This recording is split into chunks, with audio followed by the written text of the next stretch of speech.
Today, professional rugby shatters everything Americans know about contact sport. No armor, no protection. Only speed, style, skill, power, passion. And a time-honored culture of integrity and respect in the hardest-hitting sport in the world. 7 teams, 10 weeks to make the playoffs, 1 champion. Brace yourselves, Americans. Major League Rugby hits now.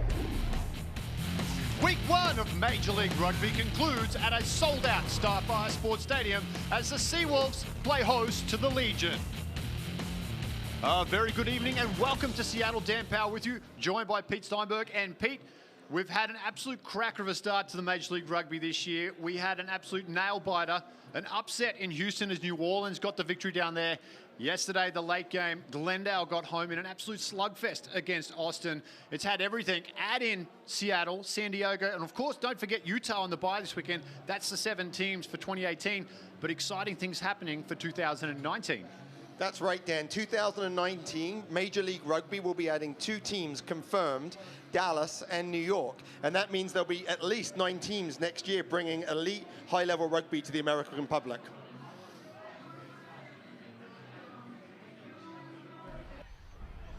And it's a rugby public that's turned out in force here today as we get our first look at the Seawolves. And the Seawolves have an interesting mix. Their starting lineup is very international, in fact, with a very strong Canadian flavor. They have 4 Canadians in their starting lineup. But if you look at their 23, they have 5 players that have played college rugby locally at Central Washington, one of the top Division I teams. So it's going to be interesting to see how how the team is able to bring this very broad group of experiences and levels together to be able to play today. I'm excited to see what Seattle can bring in this beautiful setting, in this wonderful stadium, and on a beautiful day for rugby. Yeah, for San Diego, some late changes brought on by injuries has forced coach Rob Holdley's hand, unfortunately, but no real surprises where they're going to get the win here today. Up front, it's going to be Dolan, the dynamic Tui Halamaka as well. 2 players to really keep an eye on in the 8 and the 1 jersey. Plus, you've got the incredible skill set of Ben Seema. You see him there in the 10 jersey. He will have to lead this side around. The late withdrawal of captain Nate Augsburger, that will hurt San Diego. It's going to fall on the shoulders of the young kid there in Ben Seema.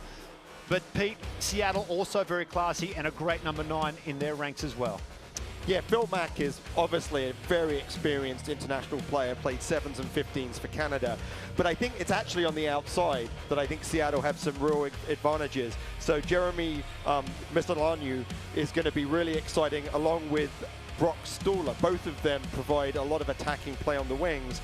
And then they've got some real strength in the back row, especially with Rykard Hatting, who I think is going to be one to watch, the captain today. And of course, one of the challenges that Seattle have had is losing their coach, Tony Healy, from visa issues. And so Phil Mack has had to step in and not only be a player, but also be a coach and help the team prepare today.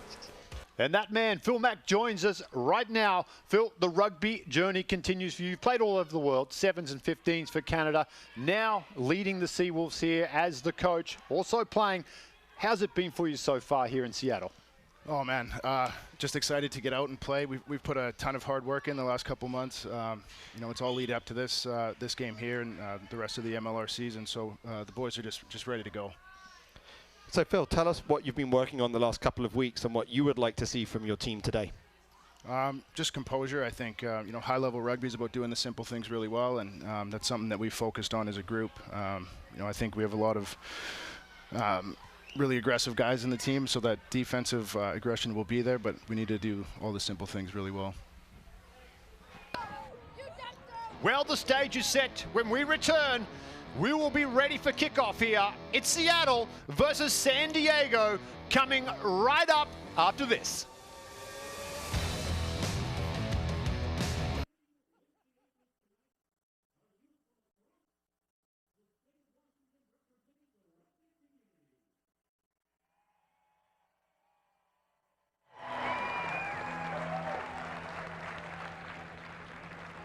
What? Ladies and gentlemen, at this time, we would like to honor the life of Bob Duffy. We'll see if I did anything. In 1978, the Valley Kangaroos Rugby Football Club was founded as part of the Western Washington Rugby Football Union. This year, the Valley Kangaroos are celebrating 40 years of rugby. Cheers, Scott Wood died. Yeah. Congratulations to the Upper Club founders, current Heart players, attack. old boys, and fans who are in Yesterday. today. Wild. The entire rugby community is saddened by the recent passing of one of the greatest centers and founding members of the Valley Kangaroo Rugby Football Club, Robert E. Duffy, otherwise known as Bob. Bob will forever be celebrated by the Valley Kangaroos. Now we ask you to please join us for a moment of silence to honor Bob Duffy.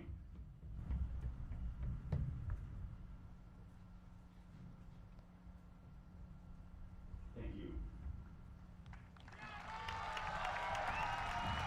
Now, ladies and gentlemen, please rise and remove your hats for the presentation of our nation's flag. Presented tonight by Joint Base Lewis McCord, color guard under the direction of Sergeant Timothy Nicholas.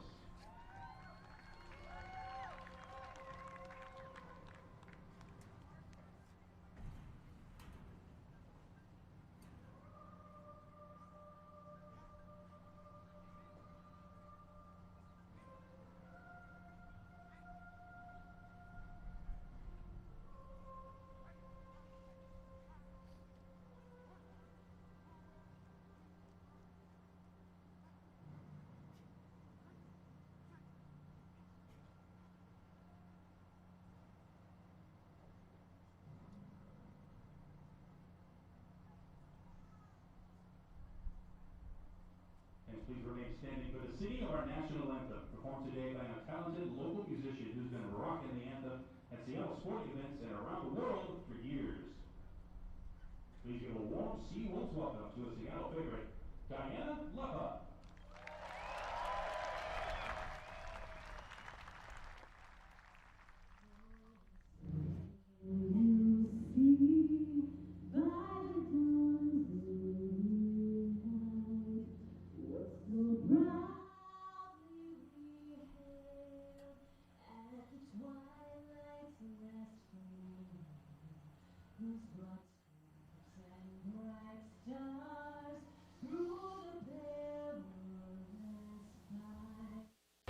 Major League Rugby is brought to you by Virginia Mason, proud to be the exclusive medical care provider of your Seattle Seawolves. BECU, proud to support the inaugural season of the Seattle Seawolves. BECU, you own it. And Ivar's Restaurant, keeping clam since 1938 and proud partner of the Seattle Seawolves. And welcome back, Starfire Sports Stadium, just on the outskirts of beautiful Seattle.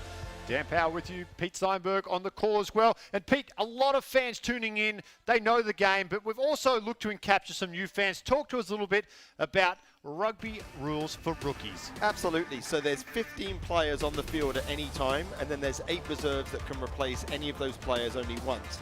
The wonderful thing about rugby is everyone gets to play defense, everyone gets to play offense. So everyone gets to run with the ball, and everyone gets to tackle the person running with the ball. So you'll see a lot of people being able to do lots of things. It's a multidisciplinary game.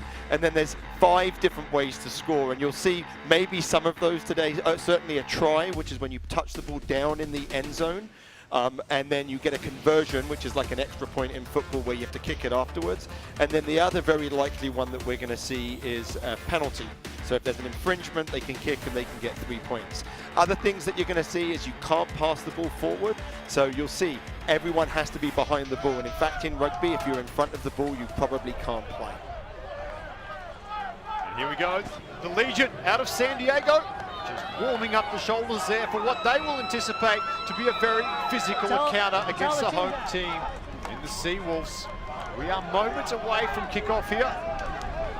And it's interesting, Dan, you see them taking those hits into those bags. Rugby is a very physical game, and they haven't been out on this pitch for 20 minutes. They have their warm-up, they have to go back, and then you have all the festivities. And so coming in and actually getting your shoulder and hitting something gets the adrenaline going again, really helps them prepare. You'll see other players doing whatever they can in this break to be ready, so when the whistle blows, they can go 100%. No, they chose. Referee Derek Summers. Yeah, he will be in control of this final game of Week 1 in Major League Rugby. It'll be San Diego kicking off. Ben Seamer. will be in charge of that duty. They will be wearing their white strips. Seattle in the green and blue, moments away here, as an absolute jam-packed crowd will witness history. Seattle, San Diego, and we are underway. Low driving kick from Seema down to the 22s, well fielded by Seattle as they get first use of the ball here. Look up! Double! Mack keeps it tight. Finds Shermer. Local product Shermer out of Central Washington. Another one of these late additions there, and Will Holder drives his ball back down to the opposite number in Seema, who goes high. We've seen this quite a bit, the combination of Teo and Seema with the high ball knocked down. Now here's Seattle with a chance to attack with Mack. Little jink over the field, Evans does well. Oh, big contact coming in from Ricard Hatting. The big South African, he may have picked up a little ding there. He's a little slow to get to his feet. As the Legion now shift the ball across to the left-hand side. Long floating pass, pressure coming up from the Seawolves. Now Teo, watch the footwork, Mike Teo. Boyer looks for his forwards back in the middle. Strong run from Lamprick.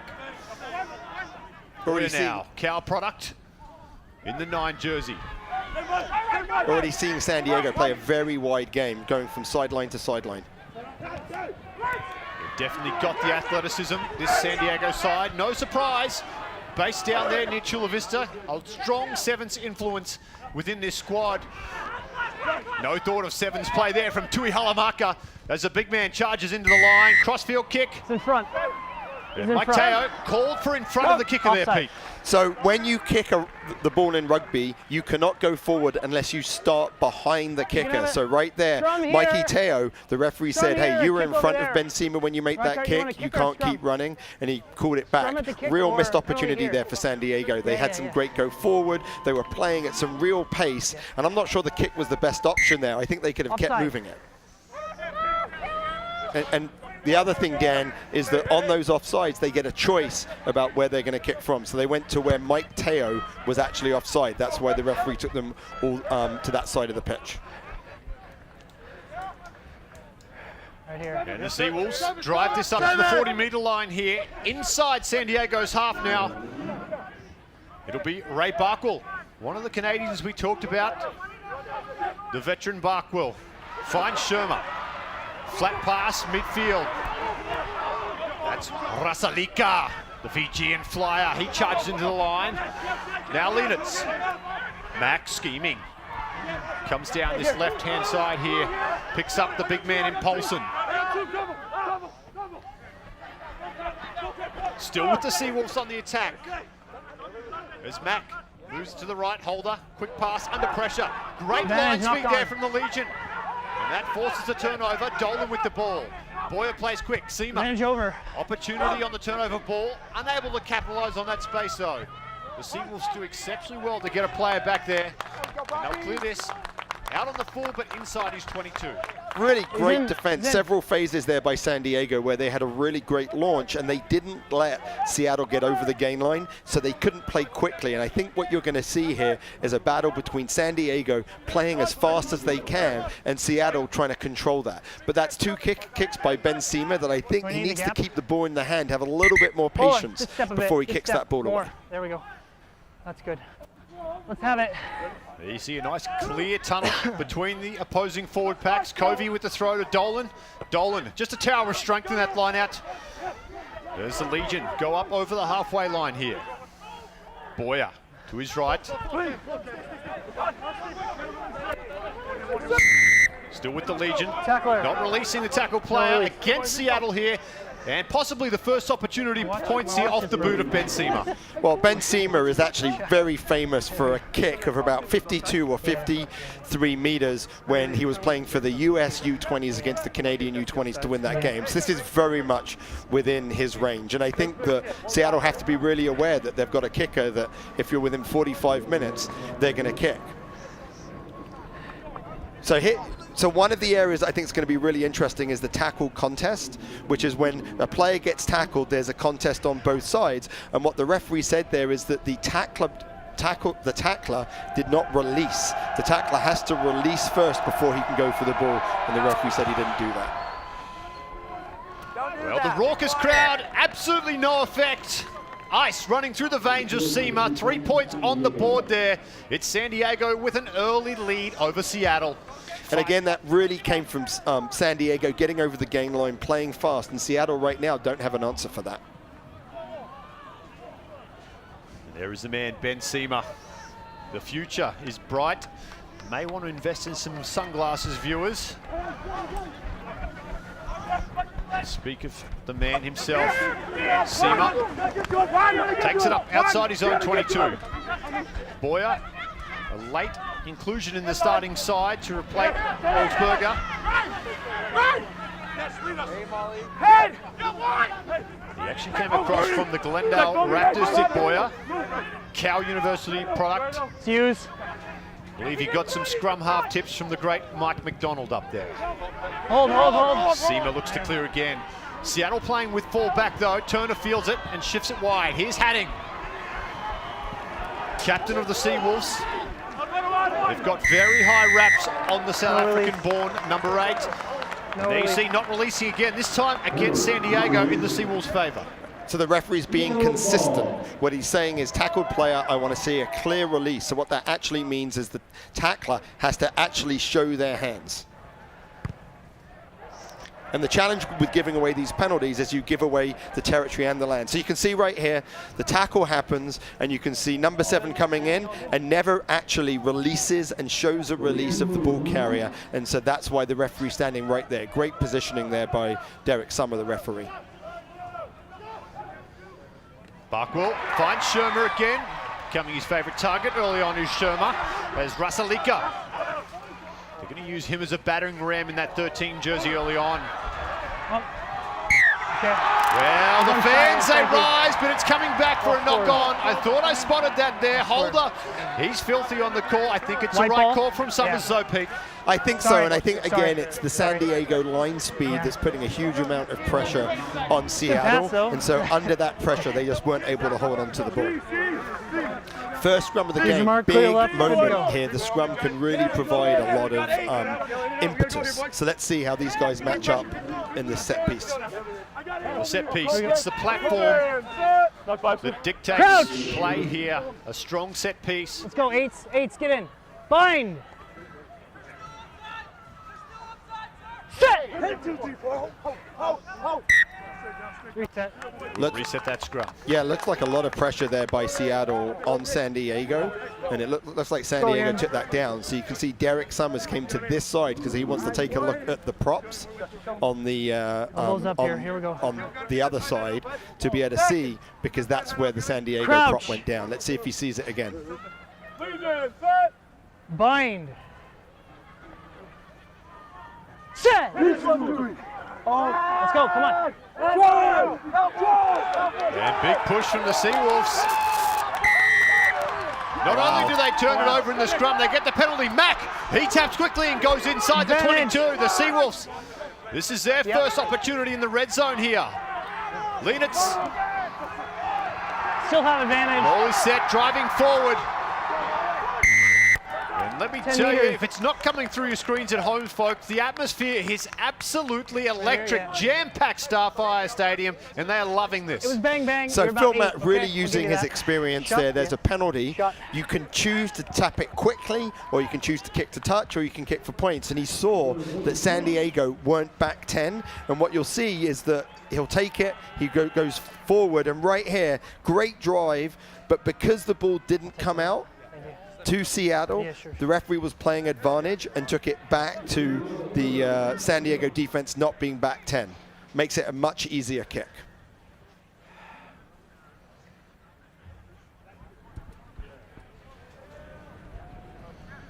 Brock Stoller in the 14 jersey. He will have the kicking duties here early on for the Seawolves. Can he tie things up here after 9 minutes?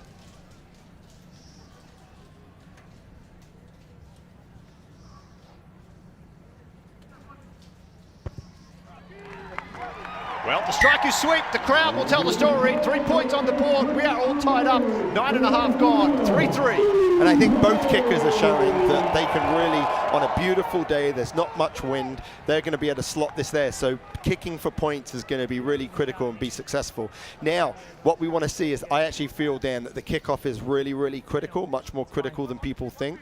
Can Seattle get out of their half from this kickoff? And that's going to be the real challenge. Again, it's a low sweeping kick there from Seema. They'll field it and be brought down just short of their own 40-meter line. A good attacking position here early on for the Seawolves. As Sherma runs into some contact. Slow ball for Mack. He'll look to the pocket for Holder. Nope, elects to go for the box kick himself. You're not bound in. It's obstruction. It's a block.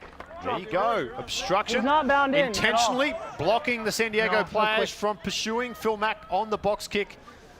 And that is a big penalty, and now another opportunity, you would think, for Ben Seema.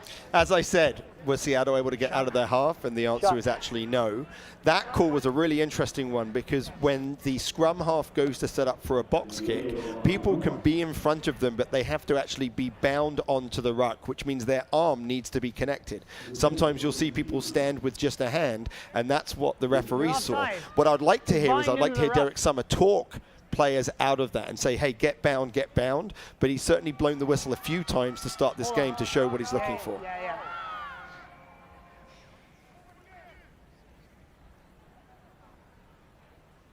This one just inside the 40-meter line for Seema. Very similar to his first attempt to retake the lead for San Diego. Unsuccessful, score remains 3-3. And Pete, let me tell you the difference in the crowd when San Diego's kicking as opposed to when Seattle's kicking. There's people down there shushing the crowd when Brock Stoller lines up a penalty. When Ben Seema, it's boos and jeers and everything. Well, there's a tradition in rugby that you don't boo the opposition referee, but it's new to the game here in the States. Maybe that's something that we can adopt. Oh, great tackle there from Nick Boyer on Teo. The only problem, they're on the same team, and now the turnover. Seattle, can they turn defense into attack? Stoller out there dancing around.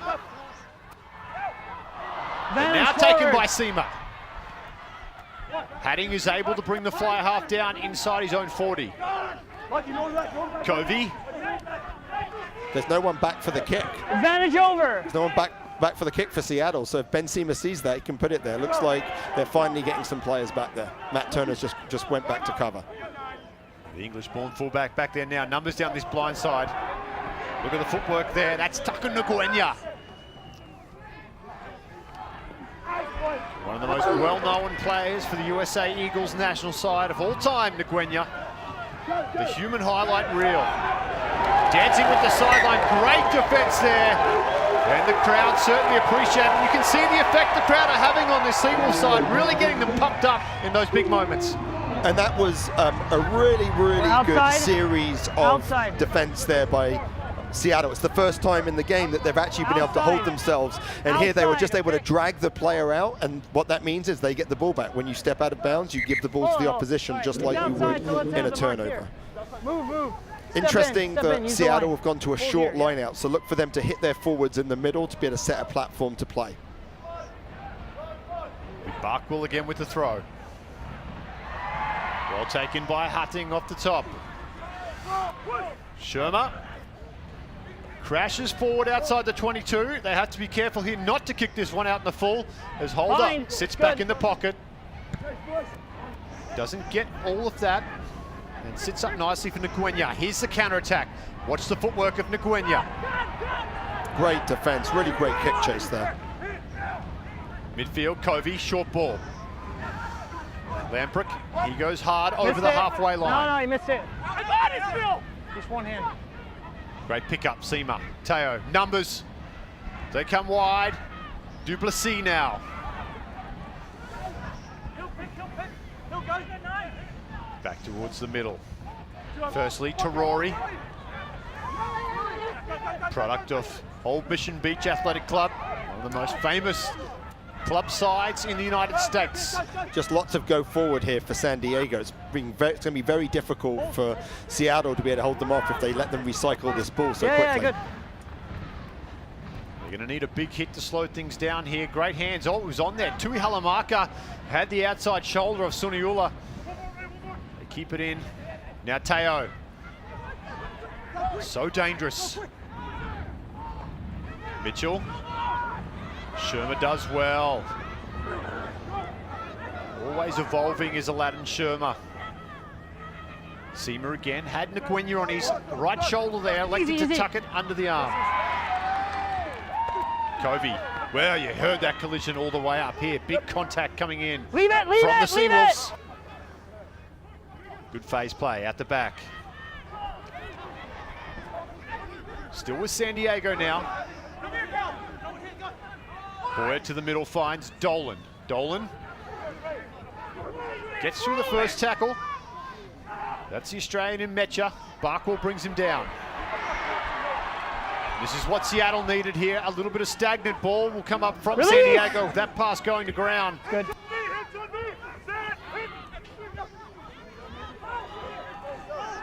Tui Halamaka into the line. He's one of the players to watch here today. Roll away. Roll away. The former football product. Just too much, just too much. We got blood over here, that's fine. Time's up. So referee said not rolling away, which means the tackler, after they've tackled, have to get out of the way and let them play. And he said the tackler did not roll away. And for Seattle, actually they were just able to hold on multiple phase, but eventually they ended up giving away a penalty. You see a little claret coming from the dome off William Rasalika. You'll get some running repairs. Water off. So when you have a blood sub, it means you have 10 minutes to stop the bleeding. And if you can do that, you can come back in. If you can't do that, they have to stay out. So you'll see the medics working pretty hard to get him back in within that 10-minute window. Watch your gate entry. Watch that, okay? Yeah, fair. Okay, yeah. 45. Seamer not going for 3 points here. They're looking for 5. They want to try, San Diego. Throw goes over. Mitchell feels it. Must have been a deflection off one of the Legion players, though, as Derek Summers has spotted a little knock on, and we'll pack the scrum down inside the 22 here of Seattle. Great defense on the Seattle lineout. They got up, they disrupted the throw, and it was just knocked on, but that's a loss. Tremendous attacking opportunity, and now Seattle have a chance to get out of their half. But the challenge that they have is that they've been trying to get out of their half for a while. They haven't been able to do it. They have to get some go forward, get a good kick, and most importantly, get a good kick chase.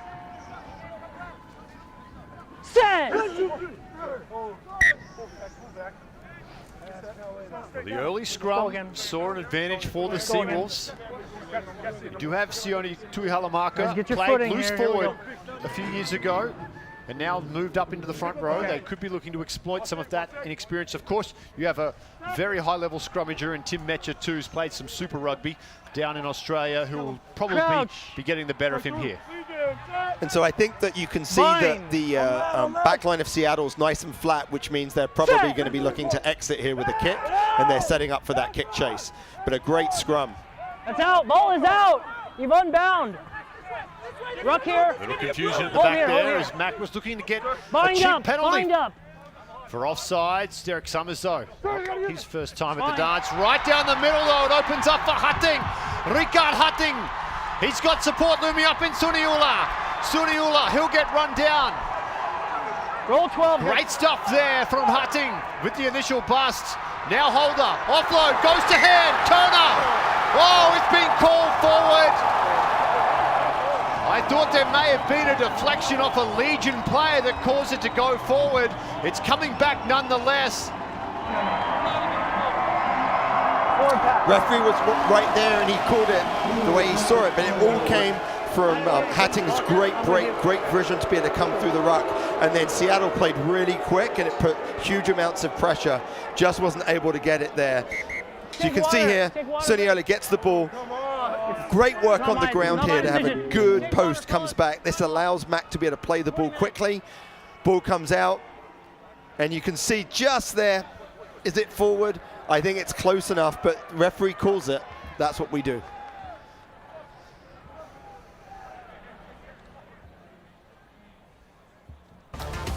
And we'll be back in 60 seconds. Don't go away. Major League Rugby Seattle, San Diego.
And welcome back, Starfire Sports Stadium.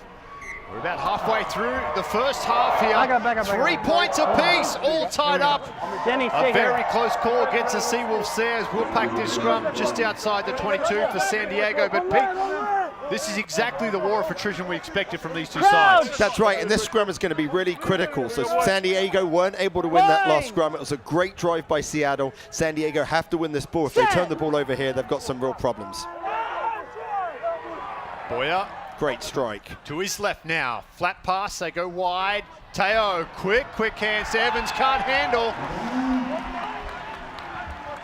And the crowd, they let the far winger know it as well. I mean, that takes some real guts to be able to move the ball wide on a scrum that's going backwards. I think San Diego need to play a little bit smarter. If you've got a bad scrum and you're under pressure, you don't move it wide there, and you can see that puts so much pressure on the handling. Yeah. And again, another scrum. If I was Seattle, I would keep this in, I would drive it, and I would get a penalty against San Diego. You do that a couple of times, San Diego gets a yellow card. This is the one area that Seattle have really shown dominance, and they've got to make it pay. I know, but if he unbinds, the ball's out, okay? Well, it's a very experienced front row. You take into account Gordon, fresh up front, but Barkwell and Metcha, that is a lot of scrummaging time up front. Hey. They embrace the grind up there as well. The big boys, they absolutely love it. Mack moves it to Holder, standing flat, holds line. Great pass, Stoller! What a line! Brooke Stoller! He will get the opening try here at Starfire, and the crowd, they absolutely love it. So, great set piece. They got a slight left shoulder, which meant that they could protect the back row. That allowed the fly half holder to be able to just take it up to the line, and what a great line by Stoller. I mean, it's just absolutely beautiful. Nice, simple rugby, but it starts with the big boys up front winning that scrum. Well, they were denied just moments ago. There is no taking that off them. He's done everything except forget to pick the ball up with him to take it back for the conversion. And we said at the start of the game that Stoller's going to be really dynamic, and you could see he got the ball. Look at this line that he runs right in between the centers, and then doesn't even think about passing, goes right around Evans like he's not there, and gets a score right underneath the posts.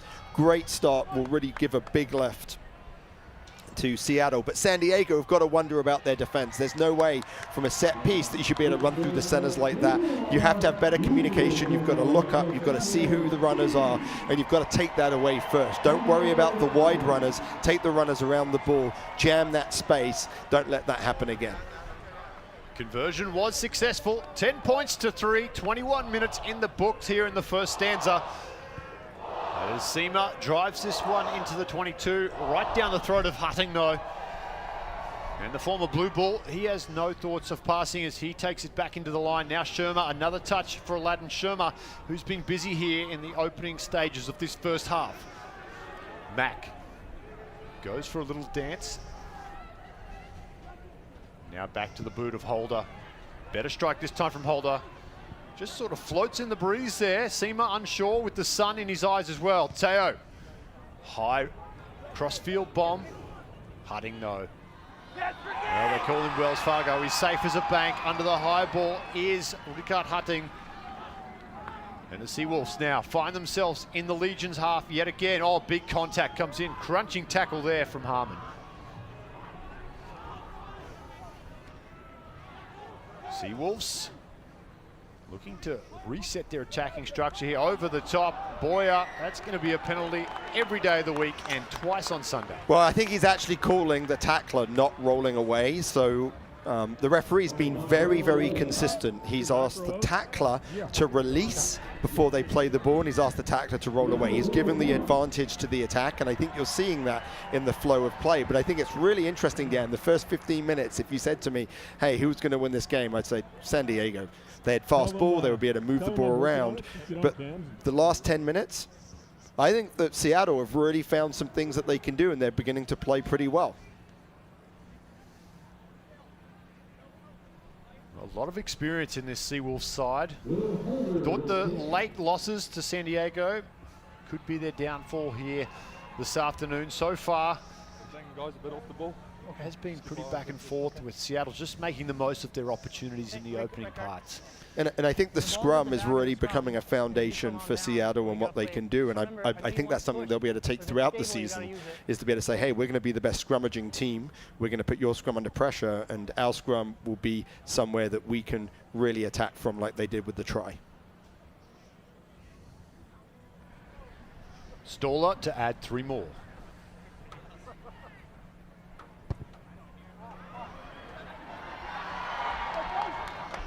No good, will come back to the 22. As that penalty stays away to the left-hand side of the uprights. So 1 kick missed each, right? But the nice thing is when you miss the kick, what happens is it's a 22 dropout, which means San Diego have to kick the ball, which means that still Seattle should end up with the ball in the San Diego half, which is a good attacking play. So even if you miss the kick, you can still find yourself in a pretty good position. Deep restart from Seema, finds Hutting. Hutting, oh, big contact on Ricard Hutting. That has left him on the ground in all sorts of trouble here. Looked like a head collision. It looked like Tarori has come in. We're gonna have a scrum for a player you've had some experience with.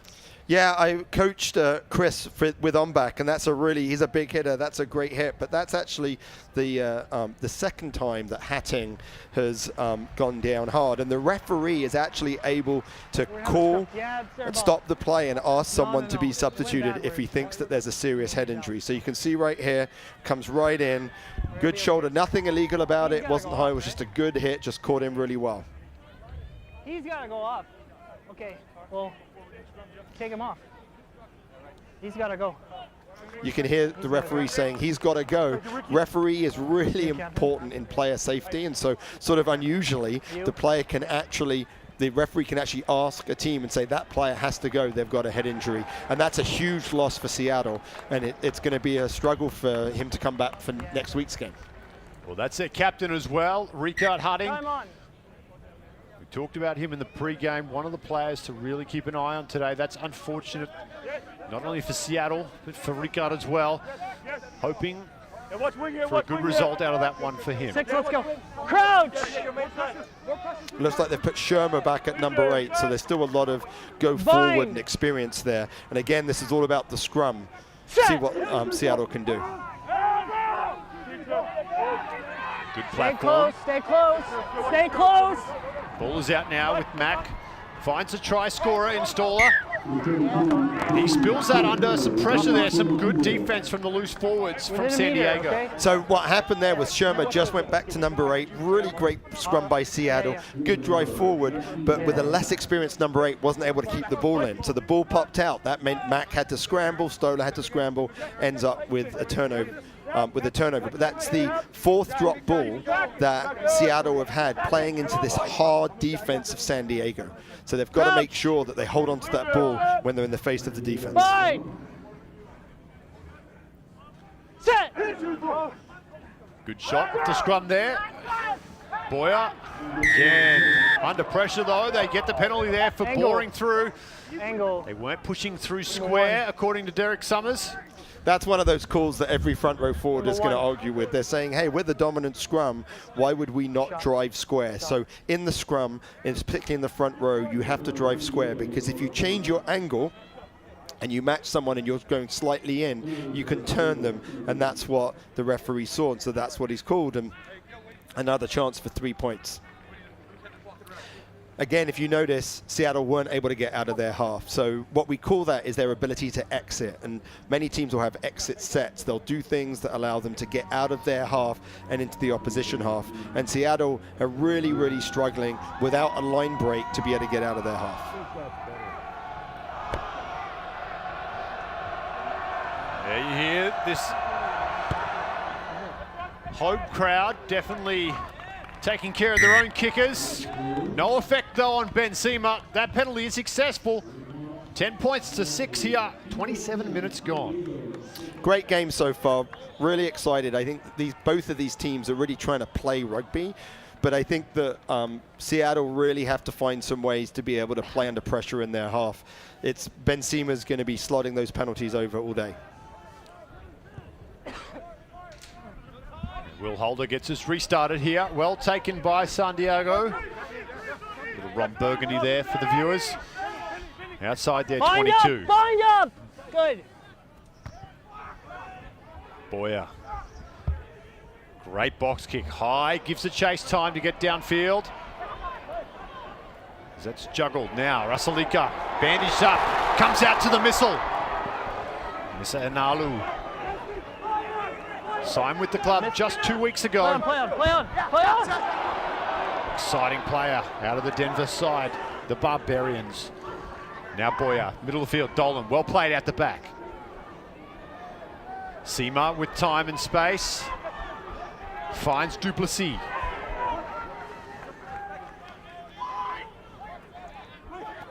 Good run, Tui Halamaka gets them on the front foot. They need quick ball though. Teo. Goes short, finds Harmon.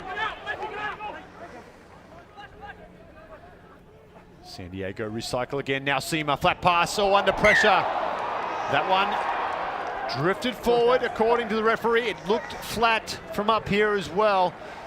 And they're unable to capitalize on that pressure, San Diego. Gifting the ball back here through the scrum to Seattle. So consistently on a turnover, San Diego are moving the ball all the way across the field looking to attack. But when they're coming back, they're actually attacking the middle of the Seattle defense. And right there, Seattle had a two-player tackle. They were able to slow the ball down, drive it back, and that's what put pressure on the San Diego players, and that's what forced the movement forward.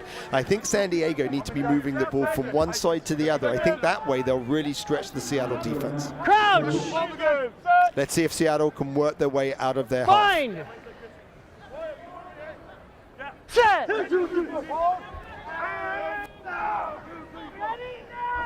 Better stuff from Shermer at the back this time. Keeps the ball in Mack. They've got numbers here already. Great little exploitation down the blind side. As Turner. Strong run from the former England 7-star. Now with Paulson. And that's great work there from Phil Mack, just bringing the attention of the foul play, not releasing against San Diego to Derek Summers' attention. And you would think Stoller here will have another shot at 3 points just to extend that lead, give them a little bit more breathing room of 7 points. Yeah, so it's interesting because multiple times the referee has called not releasing, and at some point he's going to have to warn the teams and say, hey, get away. Release before you come in. What was great about that play and that break by Mac Turner was actually the play by Phil Mack. Phil Mack is a great running scrum half, and you could see him. He came around the edge, he just held the flanker, and that gave Matt Turner the outside. So Phil, when he can go forward, when Phil Mack goes forward with the ball in his hand, he's a real threat. And again, strong scrum platform by Seattle. So that's obviously their best place to be able to create their line breaks.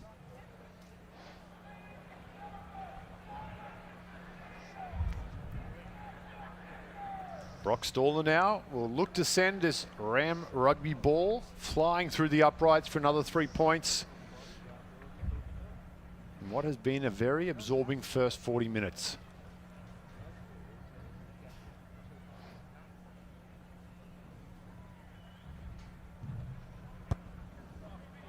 Yeah, he's happy, turns and runs, doesn't even look to see the flags go up. Penalty successful.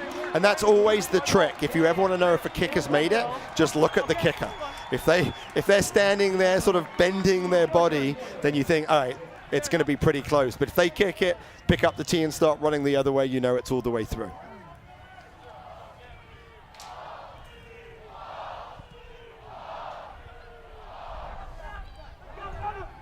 Mack will clear this out of his 22. And you talked about exit. That's probably one of their better ones, although Teo, he'll go quickly. Seema, towering bomb midfield.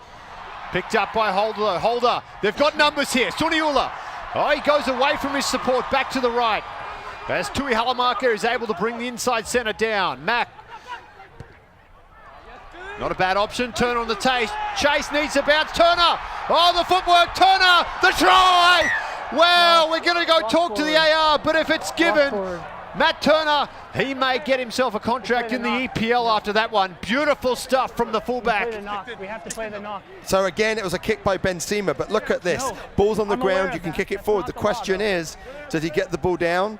No, you don't need possession in rugby. You just need downward pressure, but there was no downward pressure there. Great call by the referee, because I wasn't sure what had happened, but he knew, he was right there and he made the call. But again, Ben Seema's poor kick led to that break. If I was San Diego, they need to keep the ball in hand. That's when they've looked at their most dangerous. Now it's a tough scrum. These are big scrums, 5 meters from your line. Seattle have been dominant. Let's see what they're going to do. Stand up. Okay, we're not aligned properly. You're having to scrum across. Here's your That's a marking great set. call from Derek Summers on You go that no left. try. One It more. certainly There we go. looked close from all the way up here. On the replay, clearly showing that Turner unable to control that ball as he forced downward pressure. But the talk of pressure, it continues here for this San Diego side. They have the scrum just 5 out from their own line. It's been an unhappy afternoon thus far for the San Diego scrum. And that continues. Seattle, they've turned this one over.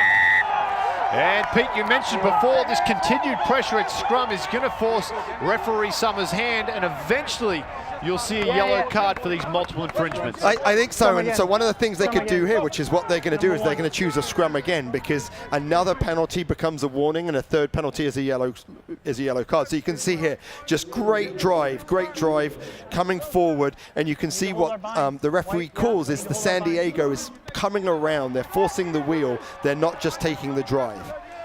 The question is here, can Shermer hold on to the ball at the back of the scrum as they're going forward? He struggled earlier in their half, but different question here. Another good scrum platform, Seattle. Look at that, just marching forward. And here comes a yellow card. What? It'll be interesting if it's a warning or a yellow Captain card. number 1. No, it's Tui Halamaka. And we said he's fairly green in the front row world. Let's listen in here to Derek Summers. You know what happens, okay? Scrum again. So they gave him a warning. Was a warning, yep. And for new viewers to the game, if you want to see the power of a rugby scrum, get on YouTube, type in Formula 1 car versus rugby scrum. It's a great little bit of vision as you see 8 rugby players packing in down against a Formula 1 car. Now, Crouch! I won't give away the ending, but it's pro rugby. So he's really going to be looking here to see, make sure the loose head just really holds the drive and stays square. And they're trying their best, San Diego, but the power here from the Seawolves too much, and there's a penalty try. So right under the post. So what happened there was a great drive by Seattle, and then the only way San Diego could actually stop. What are we doing, fellas? Fellas, come on. There's some argy-bargy going on here. I'm not sure that the San Diego players understood it was a penalty try, and they thought they could run with it, and things have got a little hot-tempered. I don't know. He wanted to take it quick. So, if you are going to score a try and the opposition does something illegal to prevent it from happening, give me the captain. Then that can be the referee can say, hey, you were going to score a try without the without that infringement, and therefore it's a penalty try. Cam, you stay here. stay here. So here you can see the scrum, and what you'll see is Seattle, as they drive, you can see San Diego begin to turn and cause the wheel. So instead of accepting the drive, you can see how they begin to turn it, and that's what the referee's calling it. He says if you don't do that, then it's a penalty try. Be cool. And so I think Cam Dolan wasn't exactly sure what was going on. I think he thought it was a penalty to them. No, if you listen to Derek Summers explain it, what Cam Dolan was doing was sprinting back to halfway to take the restart quickly. Summers explained you cannot do that. And one of the Seattle players, it looked like the replacement there in Tulutahu, he was just stopping Dolan from getting back to the halfway line. The new law this year is a penalty try means no conversion. Correct. That's what's new this year. And so Cam Dolan was trying to be very smart about it. And there is the replacement, Tulutahu. Holding on. And if this game wasn't intense enough, folks, it has gone up a couple more notches here. What are you doing? Right before the halftime break, it would be critical if San Diego are going to mount a comeback to get some points here, down 20 points to 6. What was the time So check, instead David? of going for the 3 points, David, they're what was going to the go charge? for the David, try. time check? Last time they did this, they actually were unable to actually win the line out. So it's going to be critical. Great attacking platform, but you've got to execute the set piece. And we have a 14-point ball game here, 20 points to 6. It's the home side, the Seawolves in the lead as Dolan. He's recovered and he takes that line out. The maul is set here. Get out, get out, get out, get out, get out! You hear the referee barking orders here, trying to keep this clean. Keep going, boys. Still moving, he's through the middle. San Diego still rolling forward. Advantage, lost forward. They've lost it Advantage forward. over. Mack kicks this one downfield. Chasing solo though as Seema goes back. Teo, center field. Move! Drives it deep. Turner, hoping this trickles into the in goals, and he may get his wish. He'll dot that one down. We'll come back out No, not yet. The 2.5. to the 22 for a restart. 2.5 minutes left to play here in the first half, Pete. So San Diego, they're down in Seattle's half, but they've got to take this advantage of territory and turn it into points. Again, they had the line out, they had a great drive, but they turned it over. They've had 2 chances there to score, and that's the difference in the game right here. Seattle taken every opportunity near San Diego's line to score. San Diego have been unlucky and a little bit inaccurate near the Seattle line. Evans slices through on the return. The ankle tap brings him down just short of the 22. It's turned over by the Seawolves though. Their work at the breakdown in the last few moments has been exceptional. As Mack, he's bundled into touch. It'll be a San Diego line out. But the Seawolves just seem to be playing a step ahead of San Diego at the moment. Yes, a great break by Nick Evans, but when you have a break like that, you don't have your support around you, which means that you've either got to stay on your feet on the tackle, or when you're tackled, you have to work on the ground. He didn't do that, and it was a great turnover. That one not straight. Not straight. I think San Diego seemed to have lost some of their composure. Ever since the little fight and the penalty try, they're just a little tight, and you can see them just really struggling to get some control of the game.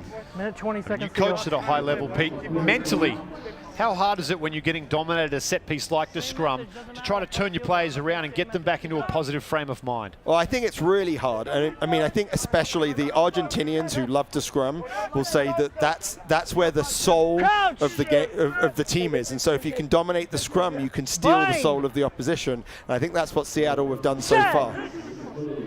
Almost sounds like Star Wars, like stealing the souls. And so I love it. It's beautiful stuff. Let's use. Here we go, the Seawolves. They will look to go to the halftime break in control. Rasalika goes forward. Mack, no advantage. And here we go. Let's see if the patience of Derek Summers has expired as he's called timeout here. Yep, I think it is. Collapsing. I talked to him about it earlier. He's been warned. Off you go. I think that, so if whenever you look at the body profile of the San Diego Loosehead, you can see that he's always going to be struggling. I think he's a little bit outmatched here in the game, and it'll be interesting to see what San Diego do after halftime to deal with it. Right now, probably the San Diego coaches are just, let's get into the half, let's not give away any more points, and let's see what we can do to adjust. Here we go. 2.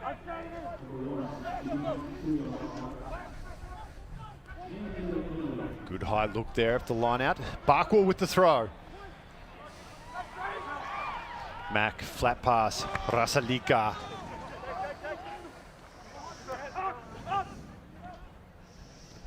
Great hand. Suniula out to Turner. Turner. You see him just sizing up the outside centre. Saliba there. Lenitz. He's brought down. That's good. Just shy of the 40-metre line of San Diego. Holder under pressure. Line speed from San Diego's been very strong here, putting pressure on the fly half Holder. Lenitz, little juggle, does well. Big man to pull it back in and get it away. Now Turner down this left-hand touchline. Nguenya, he's able to bring him down just on the 22. Tulatahu. Now Gordon. Gordon. Big rampaging prop. Use! Slow ball here. Ball's out. Tulatahu. Doesn't have it. They keep it in tight here, the Seawolves. Looking to force San Diego's hand into committing another penalty down here in the red zone.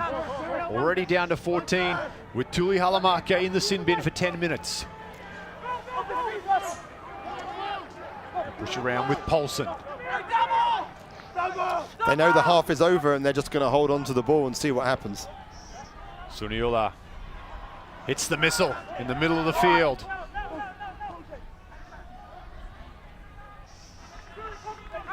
And they will keep playing until there is a stop in play here for our new viewers tuning in. You'll see on your screen the clock has turned to red. We are past the 40th minute mark. But we will not stop until there is a stoppage in play, and this could be it. As that spill forward, and you would think that will take us through to the halftime break. Halftime. A very dominant opening 40 minutes here for the Seattle Seawolves. They will go to the breaks in control here over San Diego by a score of 20 points to 6. When we return from the break, we will have a special guest plus all the highlights from the first half action.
Fans, we'd like to thank the following groups for joining us for tonight's inaugural Seattle Seawolves match. Thank you to Slalom Patrol Chamber of Commerce, Hilton Chamber of Commerce, the Southside Chamber of Commerce. Thank you to Rugby.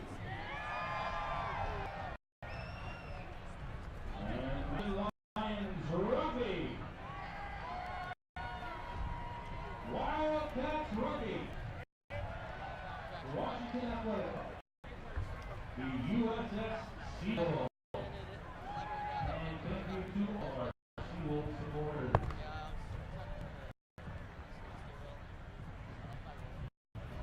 Seawolves fans, tickets are still available to all of our Seawolves games. Just visit SeattleSeawolves.com to purchase your tickets today. The Seattle Seawolves would like to send a special welcome to those sitting at our VIP tables. You too can enjoy a cooler full of snacks, free parking, and the best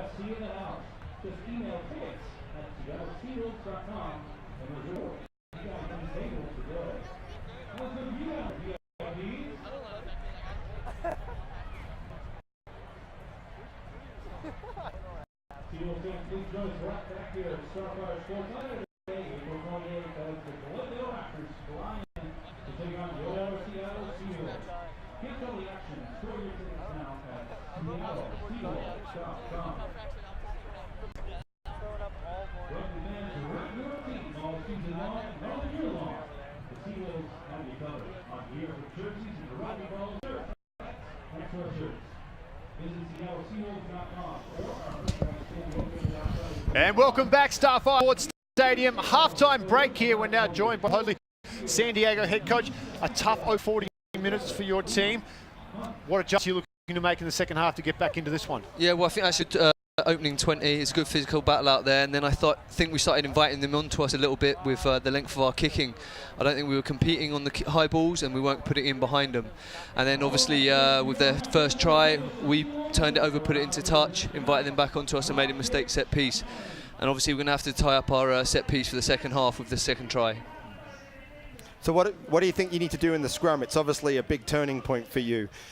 It's going to be something that you're going to have to solve if you're going to put it on the second half. Yeah, for sure. We've got two big, strong guys there, but a little bit inexperienced. We've got Tony Papura on the bench, Pat Blair, a lot of experience for us, so we could be looking to make a couple of changes to shore that up for the second half. Well, Rob, thank you very much for joining us. And we'll let you get back to the team now, and good luck in the second half. Cheers, fellas. Thank you. Let's take a look at those first half highlights as well. And it was, like Rob said, a war of attrition in the open 20. Teams swapping penalties, seam of feet. Right, so you ended up being a bit of a kicking game at the start with both Seamer and Stoller sending them through to get it to 3-3, but then they opened up a little bit, and just a great play from a great scrum by Stoller comes through, Holder feeds him the ball, he rounds Evans, great score, all came from the solid scrum, and that was a real key of the game in the first half. And this was really just to turn things in the Seawolves' favour. This penalty try, well, it really dictated that piece in the first half, did the scrum for the Seawolves. This led to a yellow card about 10 minutes after this, and it led us to the break at 20.6. And it is the Seawolves in control. When we return from the break, we'll have a very special guest joining us. If you're from South Africa, you're going to want to tune into this one.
join us now. Former Springbok captain Bobby Skinstad, the frequent flyer himself. You were in Denver yesterday, in Seattle today. What are your thoughts on the atmosphere here? Right, I'm blown away by the atmosphere here. You can sense it in the air. It's palpable. You know, behind me the crowd were baying for everything happening on the field, so it was amazing. But yeah, that's right. I was in Denver yesterday to see how the MLR is starting up, and you know what? I'm blown away. I really think rugby has got it right this time. The crowds are knowledgeable, passionate people. The players are performing on the field. The games have all been exciting. So I'm really delighted just to be here and be watching it. So as a former player with the experience that you have, when you look out on the pitch, what do you see? What are the things that have really impressed you about the American rugby that you've seen over the weekend? Well, I think, rugby in America has had a few stuttering starts. You know, I think this is the opposite of that. It's organized, it's slick, the fans are behind it, the teams have got, you know, identities. The individuals who we see on the field are guys who could play international rugby anywhere. For me, it's a quality product, and it's come, you know, in front of the right fans around the world at the right time. So I really think it's a step for me, you know, from here, you know, into the beyond for USA Rugby. So can we twist your arm one more season, Bobby? What do you reckon? No, too old and too tired. I saw some of the hits going on here, and I'm running for the hills. Don't worry about that. Well, we're very excited to have you here. Definitely gives credibility to the MLR brand, having someone of your stature in the game here. So we thank you very much for not only joining us yesterday, today as well, and hopefully into the future as well. Appreciate it. Thanks for having me. That's Bobby Skinstad, former South African captain, two-time World Cup, and the MLR. Pete, give us a little bit more detail about this great competition. Yeah, so this is a 10-week competition. We have 7 teams. Every team plays 8 games.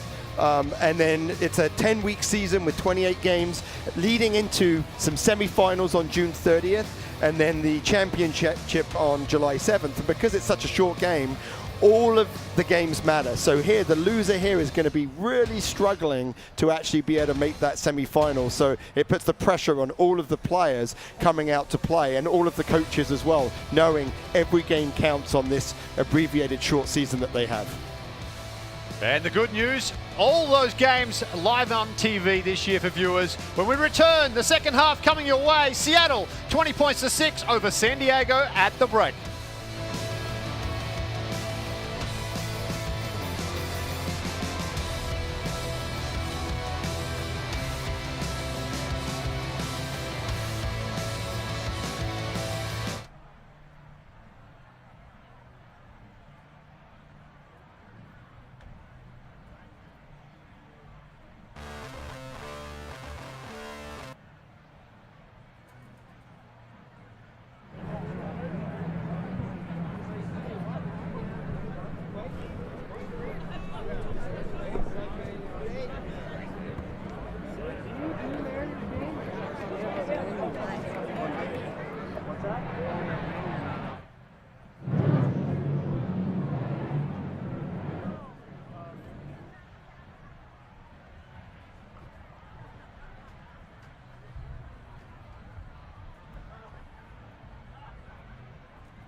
And welcome back to Starfire Sports Stadium.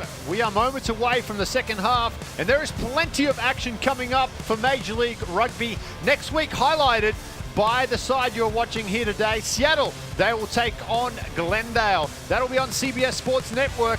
The other games, Houston, Austin, and also San Diego. They will travel down the coast to their hometown to take on Utah. And Pete, all those games live on television.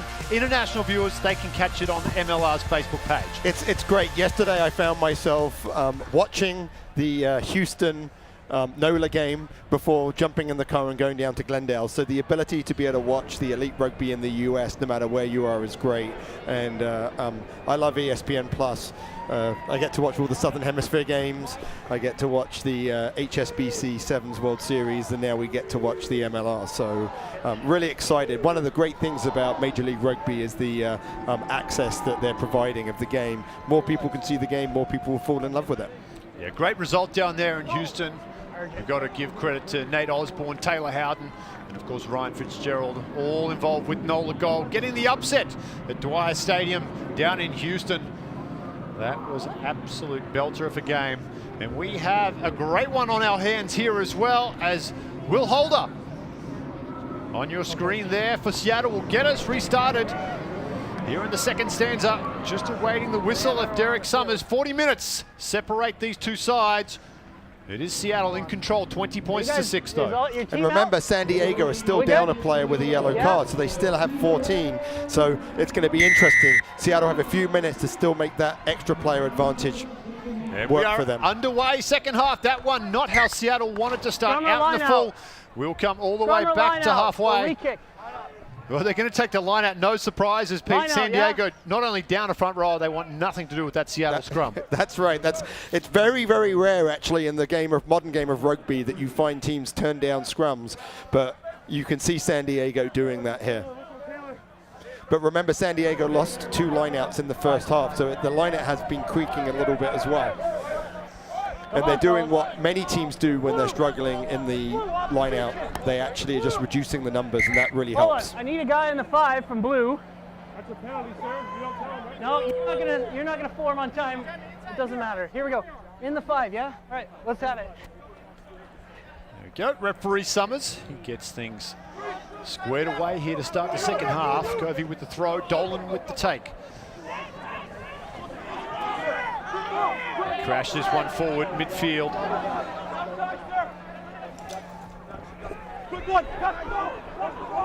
Good quick ball for Boyer as he'll look to his left. He's got Seema. They've got a good line stacked here. Seema, Salabur, nobody.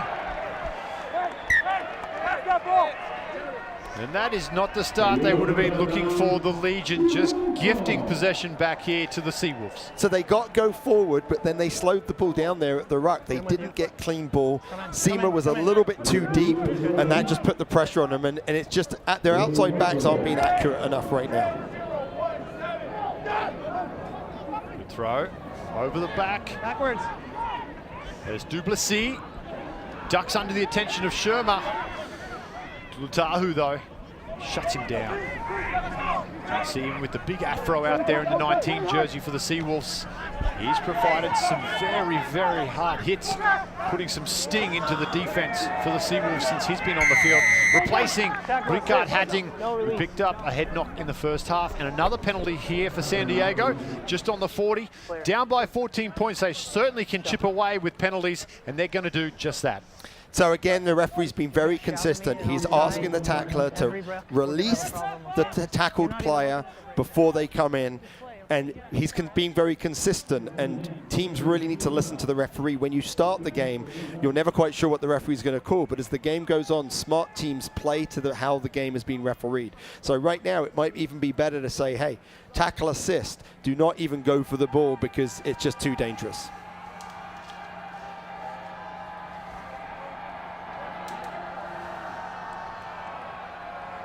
And for the international fans tuning in who may not be used to this cheering during the kicks, tune into an NBA game and watch behind the basket during free throws. It's part of the landscape, but Ben Seema, he doesn't mind. He's cool as a cucumber. Slots another 3 points, 20 points to 9.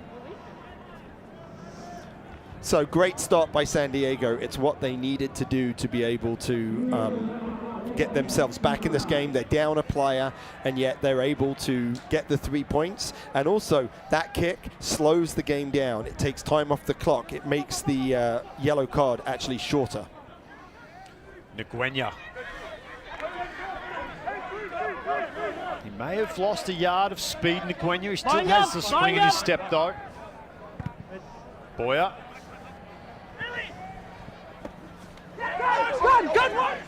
Rob Holdley, coach of San Diego, spoke at halftime about improving that kicking. The old saying, kick is only as good as its chase, has been evident a few times for San Diego in this game. That piggyback penalty will help, though, and give them a chance to drive this into the 22 here of Seattle. So slightly different call there by the referee. You can see he's moving the arm back and forth.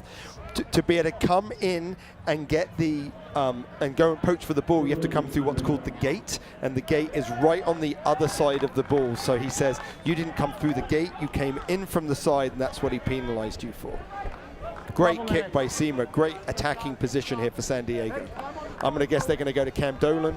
That's the player that was really their key line-up jumper. He's certainly found an extra step, has Cam Dolan, since returning from playing over in Europe. He seems like a new man, a new lease on life. I've never seen him play as well as he has in the last 12 months, Cam Dolan. And it's good to see. Life University product. Played down for the Naples Bears in Florida, great part of the world. And now San Diego continue to push forward here. Just shy of the 5-meter line. Oh, the turnover. That's a real heartbreaker for the Legion, as they would have loved some more points while they're down to 14. And that's the challenge with creating the driving maul from the line out. People, they drive it, but if you can't control the ball, if you can't keep the ball at the back, when the maul collapses, as you can see here, they've got the drive going, the ball's right there, but as you can see, hands come round, okay, when hands come round like that, the ball comes down. Because it's a maul, they don't have to roll away.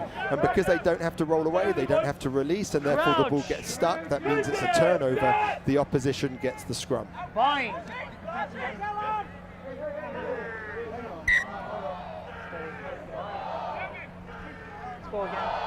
It's going to be interesting to see what the San Diego have asked their scrum to do. Things you can do is get a little bit lower, so you can really put pressure, or maybe just get that hit a little bit earlier so you can get into a better body position. Crouch.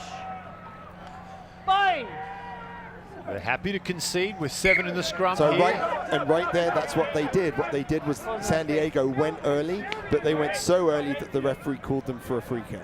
So that's obviously San Diego's ploy is going to be, we just want to engage a little bit earlier than Seattle.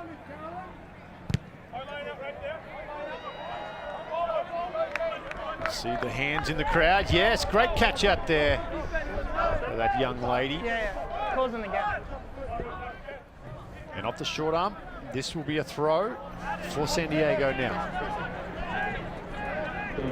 Ball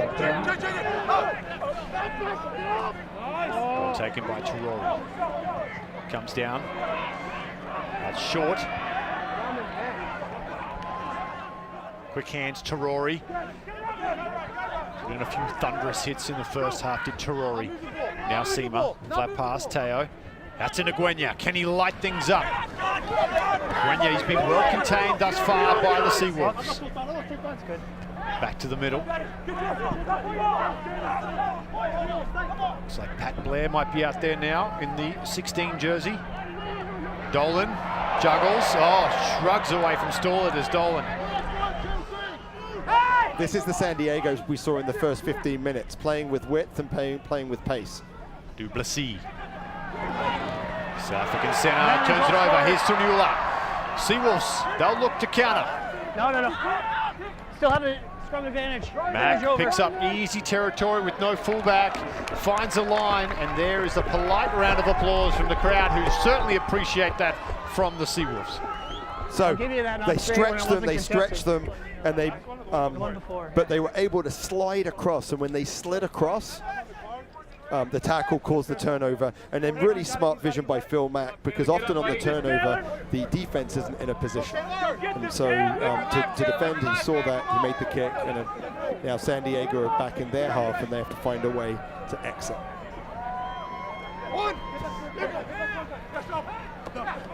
Great take from Dolan. Get out, get out! You can tell Pete Steinberg's done a little coaching in his day. He's called this from San Diego. They've made some serious adjustments here, just avoiding the scrum at all costs, using Dolan, their strength, in the line out. No. He's on the ground. Need to get some points on the board, though. Nice high kick. Seattle let that chase. Let that bounce, sorry. It'll be a ball to the San Diego Legion here. 17 off. And they will be back to a full contingent of 15 now as that yellow card has expired, Pete. And again, two really great box kicks. Put a lot of pressure on Seattle. But Seattle actually haven't found a way to be able to break the Seattle defense. As they've moved it wide, Seattle have just drifted across. They need to have some runners to be able to hold that drift, to be able to create some space. Someone's got to strike through the line. Tough pass for Seema, and that's what you talk about, just lateral ball movement at the moment. They need some direct running lines. Evans tries to do just that as he takes it up over the halfway line. I'd like to see Evans get a few more opportunities. He looks like he could be quite creative out here on this wing. Boyer finds Seema. Kicks. The missile. Misanalu. He is underneath that one. Misanalu, the recent addition from Denver. Another one of these flyers as well. And timeout. We'll have a listen in here to Derek Summers. Chris, did you get a clear look at that as well? Could have him for looks like a chop tackle here, just diving straight at the legs of a player, which is illegal in rugby. And this is a great use of your assistant referees. Player drop the height. Okay. Danny, you okay with just a penalty? Yeah.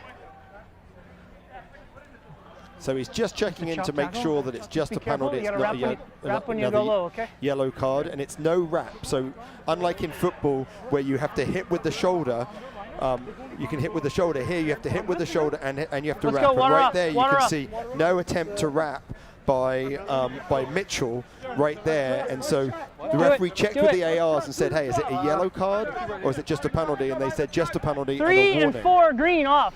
Hold on. Number 3 and number 4 green. Subs, do it. Get them on.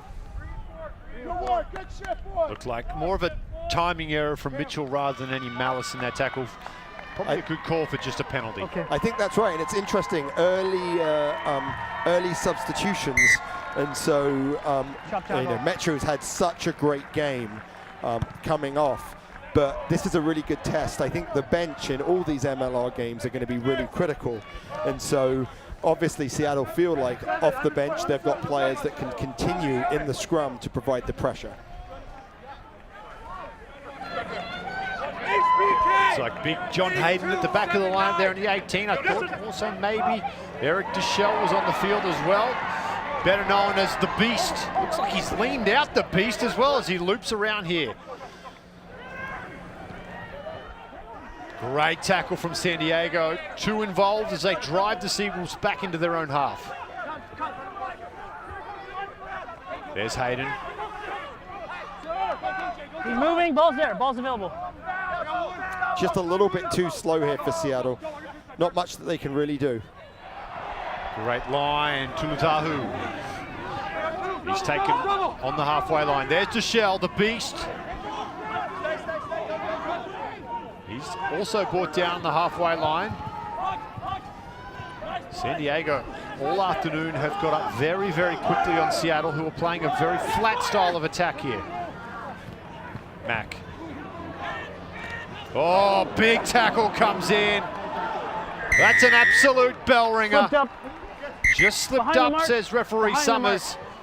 Behind the mark. Well, that one will make his ancestors' bones rattle. That was a big shot. It was a big shot, and but to be honest, it was a real way. San Diego had just shut down. Seattle didn't have any answers to what was going on. They were playing a very tight game. They were just holding on to the ball, and that really bit of a get out of jail free card here with that high hit allows Seattle to move the ball down, set up a line out, and see what they can do. My guess is they're going to keep it nice and tight here, and they're going to just look to play with their forwards in the middle from the short line out, and then we'll see what they do. Subs They're on. just a little bit too slow, Seattle, to actually be able to utilize the possession that they have.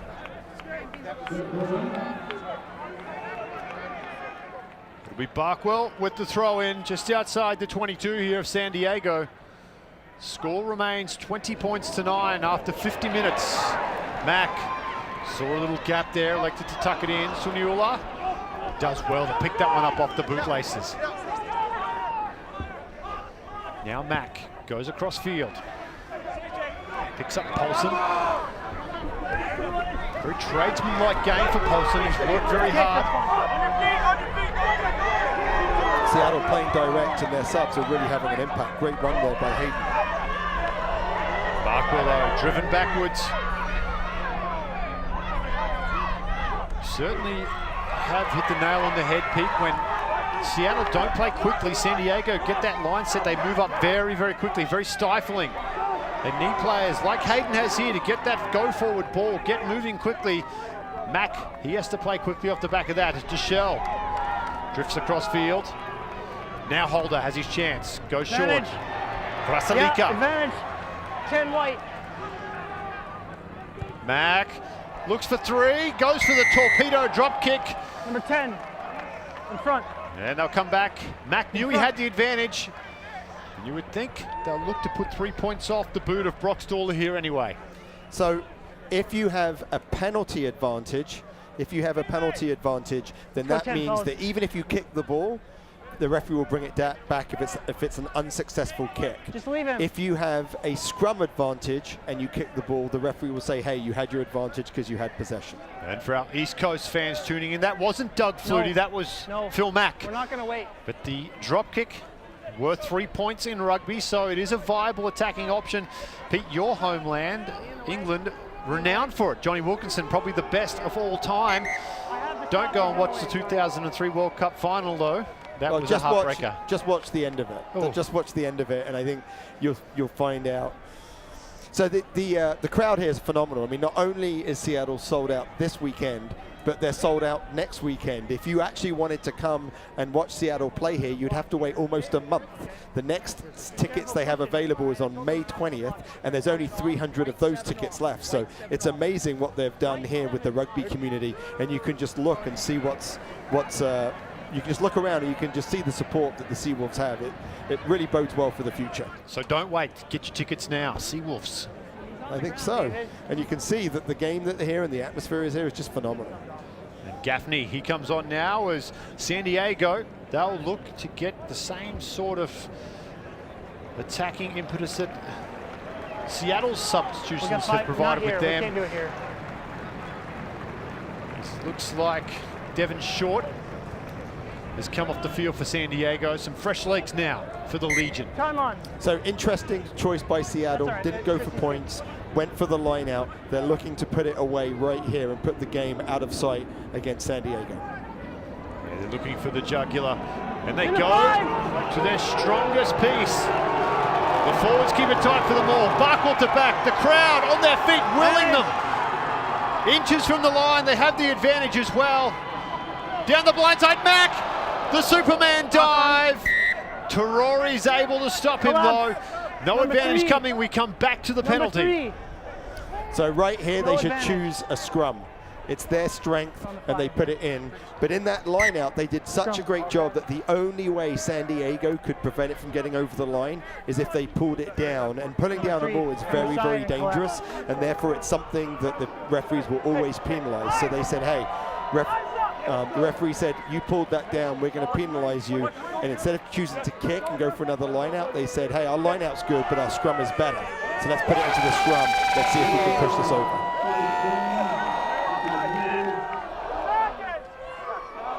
Well, another yellow card here for San Diego. Well, you could put their comeback on life support this afternoon. The Seawolves, they know their strength, they're playing to it. Let's use. Now it's going again, that's good. Advantage again for Seattle. So again, not driving straight and forcing the wheel. But remember, there's a lot of subs on here. So Metcha's not on there, so it's interesting to see that they're still able to get it. But I actually think that's a little bit unfair of San Diego. I actually think that they just held them. I don't think they created that wheel. So the referee's basically saying, hey, if one of your props prevents the drive and the other doesn't, we're going to call that a wheel. There you go, standing room only here at Starfire Sports Stadium. Got to give a tip of the hat to Seattle. What a great sporting city. They certainly love their sports, and they've shown it here today in big numbers. And the Seawolves, they're giving them something to cheer about here after 55 minutes. Better scrum from San Diego. That one's going under the post. That's the second penalty try. 14 points coming by the way of penalty tries off the scrum here for San Diego, for Seattle. Not again. So again, they're trying to do a quick kick, which they are not allowed to do. So the new law states that if there's a penalty try, there is no kick afterwards. And stay with us, folks. 60 seconds. We'll be right back. The second half. Seattle, San Diego coming up next. Take water break.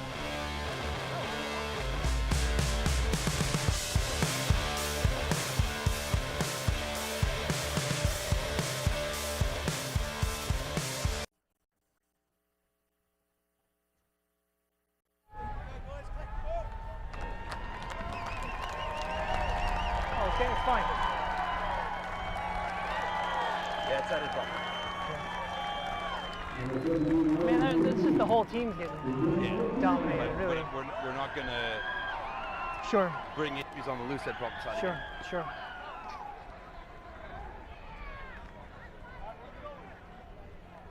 We what?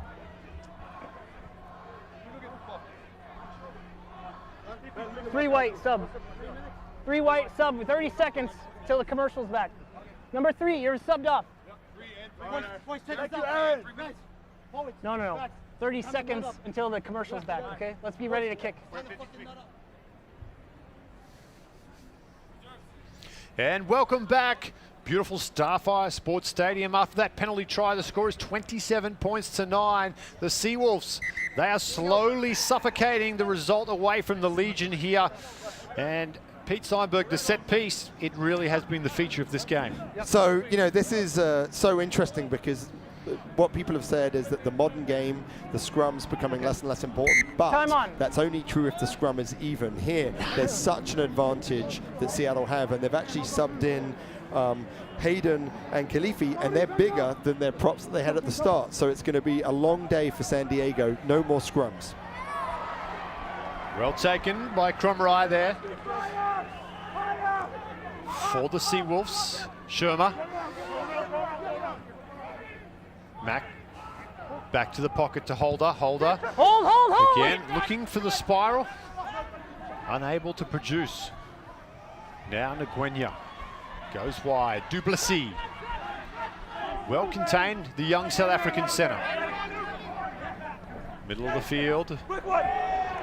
Big tackle coming in. You can hear the Seawolves players too. Very happy with their defensive effort there. Tarori, he can't handle Shermer. He may have juggled that too on his way, picking that up. We'll come for a double knock on. And that's what San Diego cannot do. They can't just knock the ball on. They have to be very accurate with their catch and pass.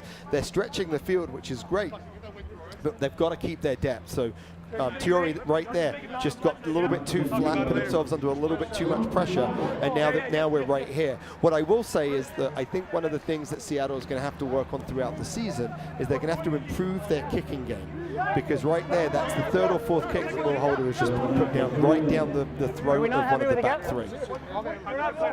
Okay. Starts with the 2 of you. No, I know. I don't want to fuck the smart and get a penalty. That's fair. Right here, you can just hear the referee. There's going to be a lot of talking going on. They've got new front row forwards coming in. It's going to be a big test for San Diego just to be able to hold this up. Seattle could actually take this and just drive it, get a penalty, and kick it down to get the line out. Just get out of their half. What I suspect is Phil Mack might attack the blind side. Such a great runner. Gets the right shoulder. He can have a natural 2-on-1 with the wings. Ball to back for Mack. Holder.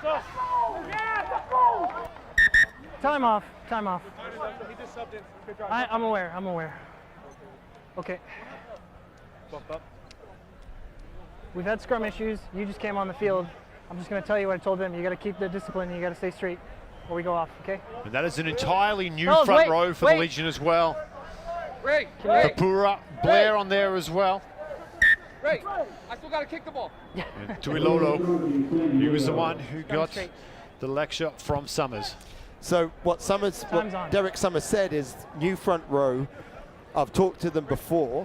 You have to stay square. So when you're under pressure, what you can't do is you can't turn as a way of receiving that pressure. But great refereeing there. Lots of empathy with someone coming in that's new.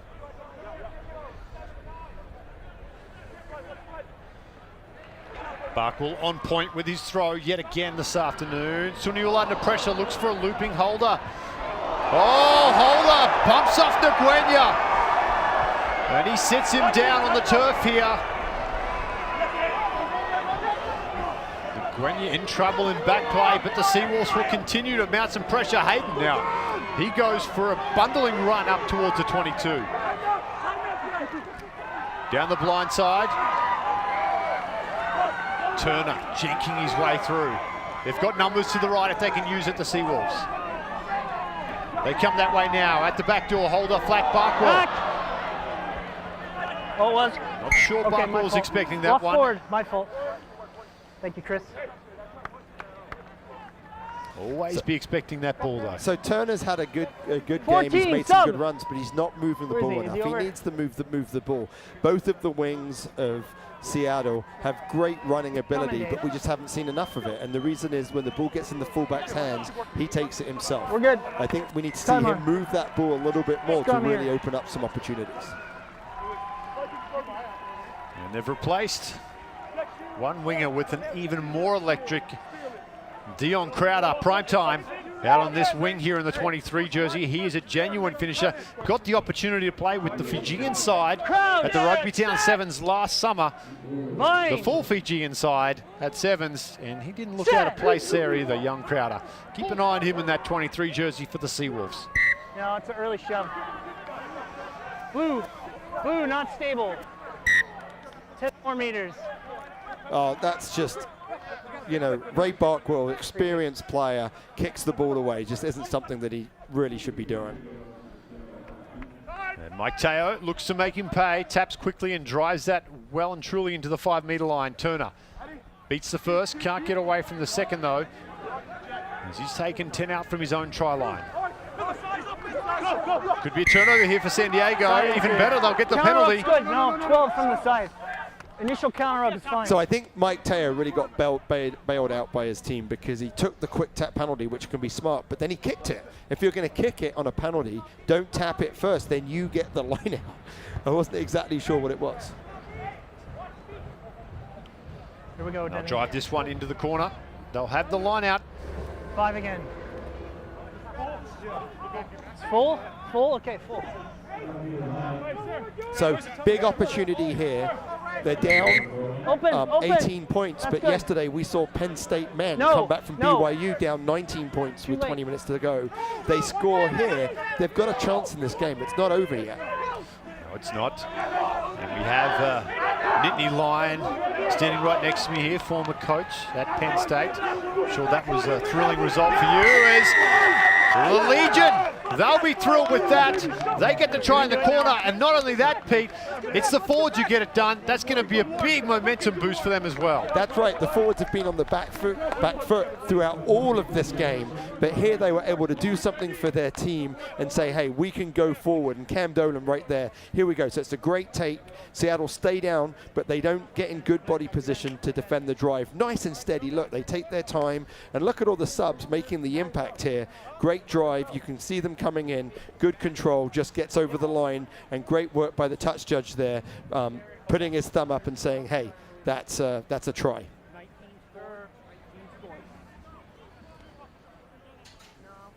Looks like Derek Broussard is going to be awarded with the 5-pointer, wearing the 19 jersey for the Legion, coming off the bench. And you talked about fresh legs, showing how important using your interchange bench can be.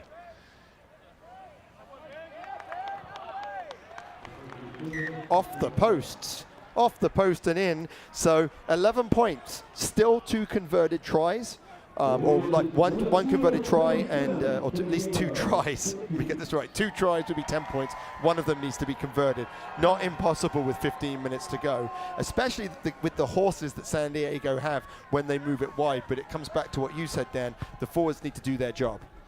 Yeah, we just had a call in. It was actually Chris Terori with the try, not Broussard out there.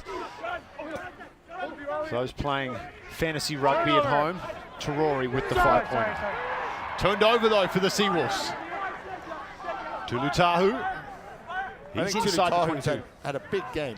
Had a really big game. I mean, when we said Hadding went down, we were wondering what's going to happen, but he's come in and had a big let me know impact. if I need to stop over there. And still with the Seawolves. Get out, 16! Well, San Diego, the last thing they want to do is give back points after they just got that try down the other end of the field. As Mack now moves it to his left, Sherma, quick hands. Picks up Crumry. Crumry, midfield, right on the 22. Khalifi. Yeah. Quick hands, Holder. Turner spots a gap, links out wide. Rasalika, the big man. He's chopped down just short of the try line. In the tackle. And that one's going to be called to knock down as we take a little break for the injured player down on that touch line. So Khalifi and Hayden, big guys, 275 pounds, have come in and they're really just punching holes through the San Diego defense. And the San Diego defense has been good the whole game, but they're now really struggling to be able to hold on. So you can see that they're able to just be able to create this fast ball from these big guys. And when it comes out, what you're going to see is that in the tackle, there's going to be a hand that comes in from Ben Seema to knock that ball on. Now what we're seeing is one of the challenges that Major League Rugby teams are going to have is we've got players who, for many of them, it's their first time playing at this level or with this volume. And as we get into the last 15 minutes, you're going to see some people that really struggle to keep up. And the benches are going to become really important. You see William Rasalika picked up a little cut earlier in the game. He has to get retaped.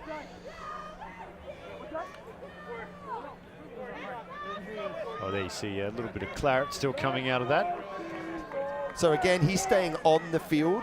So when he stays on the field, he doesn't need any referee permission to come back on if he steps off. If you step off, then you've got to wait for a stoppage on play. So smart play by the trainer to be like, hey, don't walk off the field, stay here. Referee has to slow it down, then we'll get to play. And for Seattle, what they want to do is they don't want to play fast. They want the clock to run in between stoppages. They want to let that play go. All they want to do is walk away from their first game with a win, and that right now they're in a great position to do that. If I was them right now, I would drive the scrum and get another penalty. I wouldn't even take the ball out. So let's get another penalty. Let's kick to touch. Let's play a slow game. Well, there's been some replacements on both front rows. Let's see if that dominance has shifted. Bit of a stalemate here. Flat pass, Rasalika. Tough to contain one-on-one, the big Fijian. Sherman now, he's isolated, will need some help. Tulutahu comes in and saves the day. Now it's the Seawolves, close. Man, it's not rolling. They have the penalty advantage. The knock on there. This is almost a gift, 3 points. They have an 11-point lead. This would put them out to 2 converted try lead. Scrum called. And again, it takes more time off the clock here, but they're going to go for the scrum. So I'm not sure that's a great call, because with the 3 points, what you get is you get 2 converted tries away from a tie. So you take that 3 points and you say, we're going to make you score 2 converted tries, and you haven't done that yet in the game. So to me, I'm not sure, as much as they've had scrum dominance, I'm not sure this is the right play. Of course, this is the sort of thing as a coach, you're like, no, no, no. Then when they score, you say, yes. So the call here is going to be based on the outcome that they get. Get on the line. 10, get on the line. Crouch. Well, let's see if the commentators' curse can strike here in Seattle this afternoon. It'll be Seattle putting this ball in the shadows of the goalpost here at Starfire Sports Stadium. Good scrum, good drive, good control. Inching closer. They peel off. And there's your third penalty try, the dominance of the Scrum. Well, can we give the Scrum the man of the match? Let's get the whole forward pack up here. You know, I was just thinking that. I said the front row for Seattle have actually changed this game, both the starters and the subs, and it's just been something that San Diego have not been able to deal with, and still San Diego are actually trying to do a quick tap penalty as we watch the control. So Shermer here right at the back of the Scrum.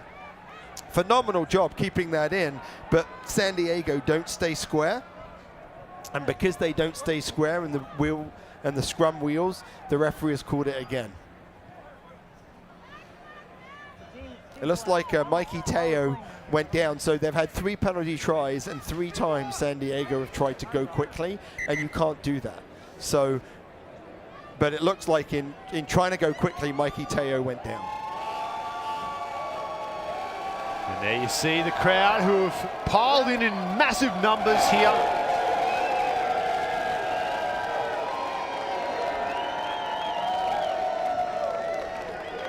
I think that you know, this is a chance now for Seattle to get together and say, we've got 11 minutes left, let's play smart. There's nothing much San Diego can do, except San Diego has to say, hey, we have to be able to create some line breaks. They haven't been able to do that. Seattle's outside defense drifting across the field has been able to hold the San Diego outside attack and outside players. One of the challenges, Dan, that you have in a tournament like this is that when you see a great player like Mikey Teo down and being looked after by the trainers, is what's the future going to look like? They've got a game next week, and it looks like he's going to be hobbling off, and it looks like it might be a knee injury. Losing a player like that for some games is really tough. So did I. Yeah, I got so too. And some great camaraderie there as you see the Seawolves helping a San Diego player come off. And that's just something that makes rugby special. So that's Peter Tiberio, and they've played together, I'm sure. And so helping your teammate off, even though they're playing for the other team, is one of the things that makes rugby great. He's already up. Okay. 34-16 into the final 10 minutes almost here. Seema, San Diego, they are able to regather. Boyer. Seema, flat pass, goes wide. Saliba. He goes for a jinking run, bumps his way like a pinball all the way up to the 22. Play on. Boyer now finds the try scorer in Tarori. Goes wide. Here's Dolan. Great one-on-one tackle from Crowder. Brings the big man down. Tarori. He's met by Crumry, and another strong tackle. Been super impressed with Crumry and Paulson in the 5 and 6 for Seattle. Got through a mountain of work today, both of them. Still unable to create that line break, though. Seattle are just soaking up this pressure and just being able to hold on, because as the ball goes wide, San Diego aren't running any lines to hold the drift. That's Tuololo. Now comes back down with Harmon. 9 blue. Looks like there's a penalty advantage to San Diego, so now they've got a real chance to be able to throw the ball around. They've got to throw some caution to the wind at this point, Pete, don't they? They try the crossfield kick, Dolan. Still have it. Got to put that one right on the try line so he can catch that one and just fall over and score. They still have the advantage, 16 though. in the way. Advantage, new advantage. Slow ball for the Legion. Ball's out. Here's your mark. No. If you're going to kill it, I'm not going to let you go. So really good defense by Seattle. San Diego moved the ball from sideline to sideline, but weren't able to create a line break, and that inability for them to be able to create line breaks has really been one of the differences in the game, because even though their scrum has struggled, they've had enough of the ball to actually be able to be in this game, but they just haven't been able to break down the defense. We talk about that. How do they fix that, though, Pete? Like, they've got some great weapons in that back line. Obviously losing a big one in Mike Teo, but How do they create those mismatches and those opportunities? They have to have some people that run harder lines out wide. Right now, they're just looking to step themselves, and I think that's really the issue that they have. So they've got to make sure that when the ball goes wide, someone changes their line, runs off the ball, looks to strike through. And when you don't do that, you become easy to defend. David, can you give me the time? Let's get this fucking ball back. So opportunity here for San Diego. When you're struggling in the scrum, what you need is a quick strike. So the ball gets struck really very fast, right to number 8. Cam Dolan's great hands at the back. He should be able to pick up, just win the ball. That's all you care about. Don't worry about any set play. Crouch! Into the final 10 minutes here. 18-point lead for the home side, the Seawolves. Set! San Diego with the scrum on the 5. Already turned. Here. Goal line, he's onside. Dolan taps quickly. He's short. Drops ahead, just short of the line. They go again, they're over. Is the ball on the ground? No, we're waiting for the call. Get on, call.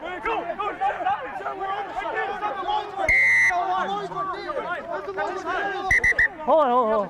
Time out. Yeah, hold on. Really interesting play. So the person at the back of the ruck picked it up and went over. The question is, were they in the ruck? We go to the try. Give him He the was try. initially, Absolutely. yeah. The white line got me. Yeah. It's a try. It's my fault. Yeah, great refereeing there from The Derek white line, Summers. that's my fault. He got a little confused because you can see the box there, the white line for the soccer. Okay. Double marked, rugby the yellow line. They got the ball in the yellow line, and hey, we all get confused sometimes, don't we? Yeah, I think that's right. I mean, those of us that have played a lot of rugby in the States are used to having multiple lines on the field. That's not unusual, and so sometimes you can get confused. But great refereeing right there by Derek Summers to check in with the AR and say, hey, was that a try? And the AR said yes. Yeah, we'll see if we can get a number here. This was a short arm. Dolan taps once off the mark, taps the second time on the mark. Almost gets there, the big man. It is Great the yellow body line. position. Look how close he is. Let's see who picks up off the back there. So it's right here where in the maul, in the ruck, that he picks it up and jumps over, and it's, I think, number 20. So I think that was Drew Gaffney, it looked like to me. Oh, we'll give it to Gaffney. Why not? Great try, Gaffney. Now, down by 11. Still plenty of time on the clock here. They go back to Seema. Kicks, tries to split the back 3, does so. Ball sits up though. And driven back downfield. You're going to want to try to keep this in hand as much as possible here, San Diego. Great Seattle. open field tackle. We'll hold it. Great tackle there. One. Boyer. Feigned a box kick, then runs down that blind side. Boyer 2. Pat Blair now.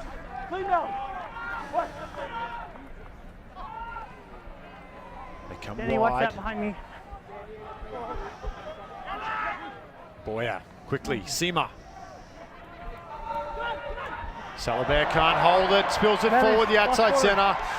And now Mack has the advantage for the knock on. He jinks his way upfield, Mack flicks it out. Beautiful take in there from Shepherd. Shermer inside, great ball. Seawolves into the 22 now. That was Hayden with a strong run. Play. Shepherd across field, Paulson finds Khalifi to the beast, Duchel. Back to Paulson out, what a try! And the Seawolves, they go absolutely crazy here. And that, I think, was the try of the game, to be able to pull that off in the 75th minute of the first game of the season, to be able to take it from one side all the way to the other side, just phenomenal. And right here, you can see the offloading and the support that comes through, and look at the drive going right here, just unstoppable. Just unstoppable, but that all came from all the go forward that happened on the right, and you can just feel the confidence of the Seawolves, excuse me, getting my sea creatures mixed up. The Seawolves really rise as they've played better, their rugby has got better and better as they've gone through the game. Like I said, we all make mistakes. The colour scheme, the city, it's all there.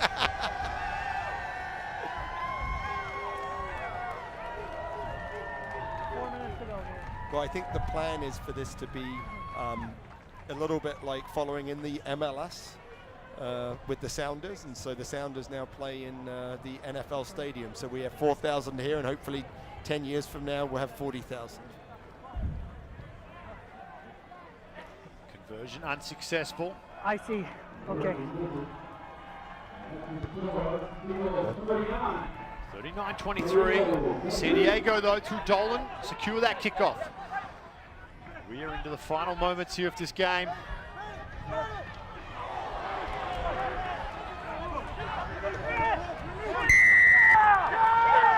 And the Seawolves, they continue to pound pressure. They get the turnover at the breakdown, and they will slow things down here.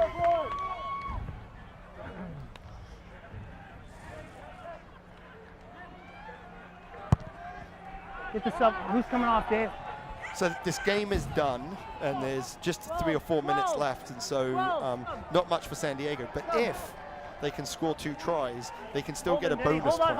So you can get a bonus point if you score 4 tries, and that's designed for these teams to continue to play. So they've got 2 tries, they'll need 2 more to get that bonus point. There's a race to the top 4 to get to those semi-finals in June. The Seawolves, they have come out of the gate barking. Do Seawolves bark? I'm not too sure. I'll Google that one and find out. Is San Diego able to turn this ball over the sideline? That's not what they want, though. They really don't have an option, though, under pressure inside their own 22. They have to clear that ball. But just, again, evaporates more time off the clock here. So the last time the Seawolves were here, they got the ball, they attacked in the middle, and for the first time they actually had the forwards pick and go along the edge, and that ended up in the try. That's what you want to do with 2 minutes left. Don't want to play wide, just hold on to the ball and just have your forwards take it down the field. And now the Seawolves looking to put the exclamation mark on this performance. Ball doesn't go to hand, now it's towed through. Tiberio, under pressure, goes back. Holder under pressure. Evans, that's off the foot. It'll be play on. Now Crowder back there.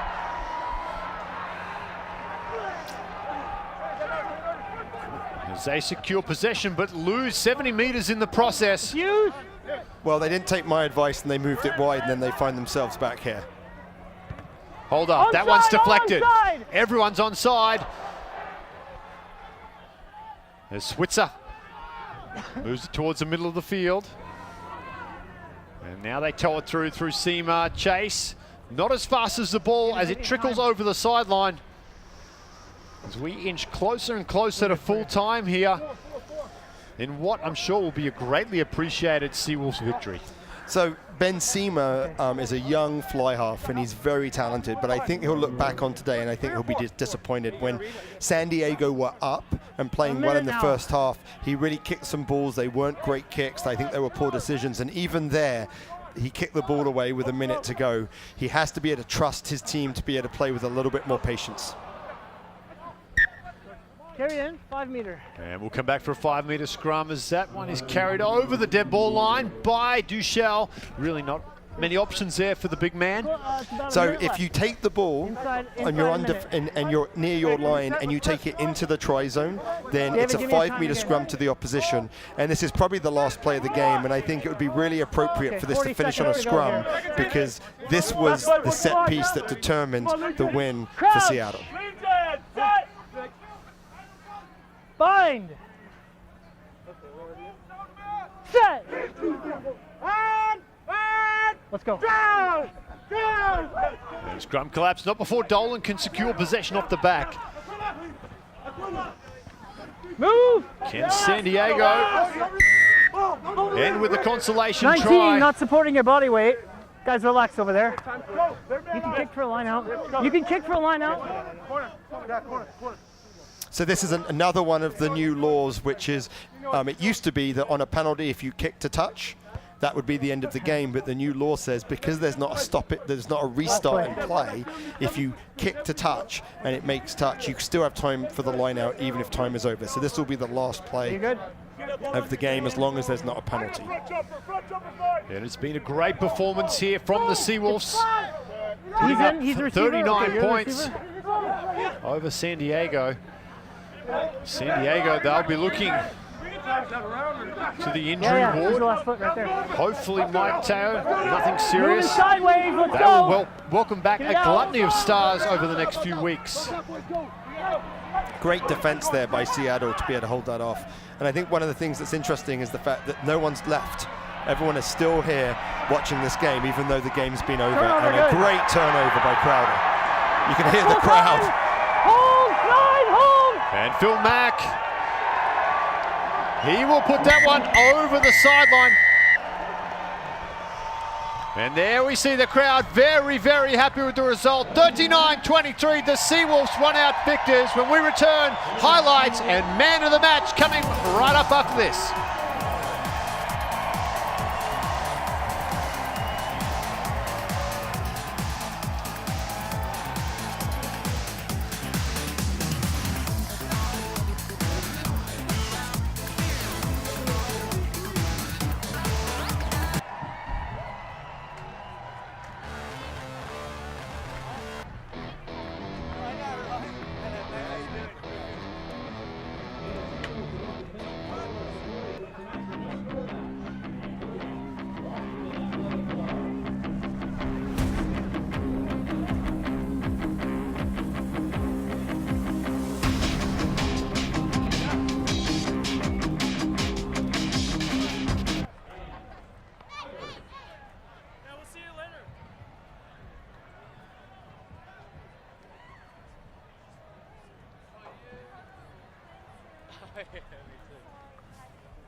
Major League Rugby is brought to you by Dunkin' Donuts. America's finest city runs on Dunkin'. Stop by in downtown San Diego or drive through in National City.